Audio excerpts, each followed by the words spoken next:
Bueno, vamos a hablar un poquitito de lo que les mencionábamos antes, justamente del monotributo, ¿no es cierto? Para este 2022, que aumenta un 26%. Vamos a hablar un poquitito de esto de la escala y demás también para tener en cuenta, sobre todo para aquellos que son o somos, somos muchos los monotributistas. Vos Mercedes, sos... Claro, somos monotributistas. Vos, Andrés, también. Sí, exactamente. Bueno, yo también, y muchos de los que trabajan hoy en día también lo son.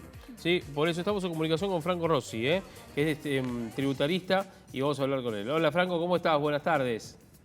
¿Cómo le va? Buenas tardes a los tres. ¿Todo bien? Gracias. Muy Todo bien, bien. muy bien. Feliz año. Bueno, Feliz año. ¿nos contás un poquitito esto de las nuevas escalas de este 2022? Bueno, arrancó con controversia, ¿no? El monotributo viene de un año difícil, el 2021, y ya el 2022 arranca complicado. En principio, el aumento del 26% de las escalas tiene que ver con que, acuérdense, y lo charlamos en aquel momento, el primer semestre del año pasado fue bastante complicado porque no se actualizaron y la norma salió en abril, etc. Entonces, esto se resolvió con que se modificaron en una ley las escalas a partir de julio. Y entonces, ¿qué es lo que ocurre? Es que en vez de aumentar el 52%, que debería haber aumentado por la inflación, solamente se aumentó el segundo semestre. Ahora, ese aumento tampoco termina de conformar porque en la modificación que se produjo en julio no se siguió un incremento uniforme en todas las escalas. Entonces, claro, tenés aumento, ahora sí, uniforme, o sea, para todas las escalas y para las cuotas, todo por igual al 26%, pero cuando mirás año a año, no todas las escalas o no todas las líneas, las categorías tienen un incremento similar. Entonces acá es en donde básicamente lo que se produce es que se está achatando la escala del monotributo, en donde las escalas más bajas tienen un incremento muy grande y las escalas más grandes no es tal. Lo que sí aumenta de manera uniforme y mucho más que la inflación es la cuota del monotributo, que va a aumentar arriba de un 70% si miramos enero contra enero. Con lo cual, nada, esto de vuelta, arranca el monotributo no del todo feliz el 2022. Incluso te diría también hay un detalle que siempre miramos los ingresos, pero hay otros parámetros también que definen la posibilidad de estar dentro del monotributo o no, y que tienen que ver para lo que es. Acuérdense que el monotributo tiene como dos grandes categorías: la prestación de servicio y la venta de bienes. Que la venta de bienes tiene un precio unitario máximo. Eso solo se aumentó para todo el año en un 26%, por lo cual la inflación, que fue de arriba del 50%, no terminaría ahí de traducirse en el aumento del precio unitario. Y también en los alquileres que pagan los monotributistas solamente aumentaron 26%. La verdad, la técnica legislativa, en este caso reglamentaria, sigue siendo muy mala. Bueno, ya no nos sorprende mucho después de lo que fue el año 2021 para el monotributo y todas las novedades tributarias que tuvimos a finales del año pasado. Sí, no te quiero meter un brete por los números, digo, pero vos te acordás las categorías A, B, C, todo eso, sí, ¿no? Mirá, tengo acá un machete. Bien, ay, qué bueno, por eso, si no te iba a pedir los porcentuales más o menos. Sí, hicimos la tarea. La categoría A, que es la más baja, que es de donde se arranca, estaba en 370.000 pesos anuales de facturación y pasó a 466. Ajá. La categoría H, que es la categoría más, eso te da un mensual más o menos de 39.000 pesos de facturación mensual. Sí. Ahora, a partir del 2022.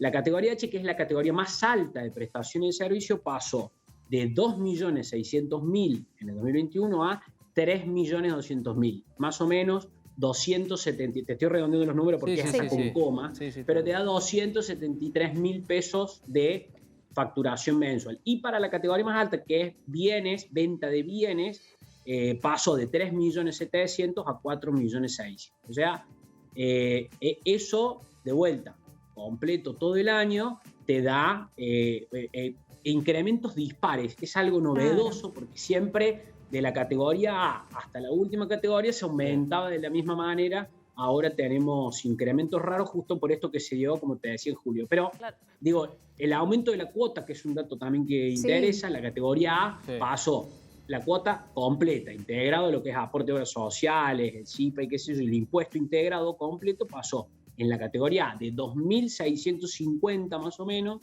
a 3.340, en la categoría H de 12.800 aproximadamente a 16.115, y en la categoría más alta de 19.900 a 25.100. Nada, ahora, básicamente Rosy, el problema que perdón. Sí, no, continúe, perdón. El problema que siempre tiene el monotributista que está en las categorías más altas es pasarse al régimen de responsable inscripto, que si bien hay un régimen, ¿no?, de puente, que es bastante complejo y que trata de amortiguar esto de pasar de monotributista a aquellos que tienen que hacer declaraciones juradas de IVA y de ganancias anuales, que en términos de los números se multiplica por varias veces el impuesto que paga lo que conocemos como autónomo. Bueno, se achata la base y es probable que mucha más gente quede afuera. Y acá hay un tema que es fundamental en economías con mucha inflación como la nuestra, claro, ajustar una vez por año o una vez por semestre con la inflación que pasó, quiere decir que, bueno, nada, se estima de que la inflación al menos va a ser parecida, y eso no estamos del todo seguros para el año 2020. Claro. Ahora, por ejemplo, esto pasó siempre, ¿no? Pero me parece que debería haber una solución para las personas que, por ejemplo, a veces hacemos un trabajo con contrato durante un tiempo determinado, 2, 3, 4 años, y a veces también en esos 3, 4 años hacemos un trabajo por 5 meses, que nos pasa muchas veces que se nos contrata por esos 5 meses, lo que a mí me incrementa justamente el tema de la facturación, pero después no lo voy a tener más, ese dinero. Entonces me parece que debería haber un resorte para eso. Bueno, las recategorizaciones, sí, perdón, son semestrales, y entonces en el semestre en donde vos tuviste ese aumento te pasa de categoría, pero en el semestre en el que no, vuelve. Esto es justamente lo que decís, lo que te digo de la inflación. Sí. Deberían ser más cortos los periodos en los claro, que se da la recategorización, lo cual también incrementaría la complejidad, porque se supone que este es un régimen que, de hecho, le decimos monotributo, pero el nombre técnico es régimen simplificado. Ya dejó de ser simplificado hace muchísimo tiempo. Los monotributistas en muchos casos necesitan de un contador, que eso se supone que es incrementar un costo adicional. Imagínate si las recategorizaciones fueran, por ejemplo, trimestrales o cuatrimestrales. Bueno, nada. Digo, ahí estoy de acuerdo con vos. El verdadero motivo de todo esto es el proceso inflacionario, la nominalidad que tiene la economía argentina, en donde ya no nos sorprendemos cuando las categorías aumentan un 50%, ¿no? Claro. Ahora, vos decías, Franco, la posibilidad de que sean más cortos los periodos, como esto que planteaba Andrea, ¿no? A veces uno tiene un mes donde factura un poco más, pero al mes siguiente la verdad es que lo pierde de nuevo. ¿Se ve viable? ¿Es posible? Mirá, la verdad es que pareciera ser como se viene tratando al monotributo en general. Iba a decir al monotributista, pero digo, al régimen en general. Es como que al fisco no le hace mucha gracia el monotributista, ¿no? De hecho, en algún momento hasta se dejó traslucir como que el monotributista es alguien que factura lo mínimo que puede porque tiene que facturar, y el resto pasa a la informalidad, lo hace de manera, ¿no?, sin factura, como si fuera que el monotributista, bueno, nada, de la factura que hace hay otro tanto que no. Entonces, si vos te fijas, el derrotero del monotributo en los últimos años nunca fue... Mira, te doy un dato. Sí. Cuando nació este régimen en el año 98, la escala más alta era 12.000 pesos. Acuérdate que en ese momento los pesos eran dólares. 1 a 1. 1 a 1.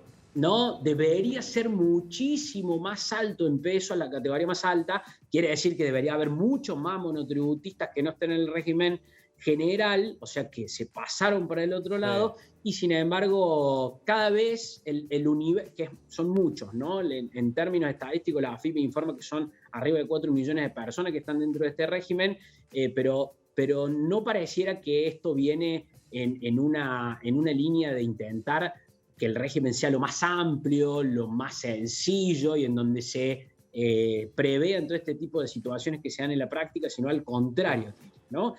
Parece que siempre la idea es ir tratando de disminuirlo.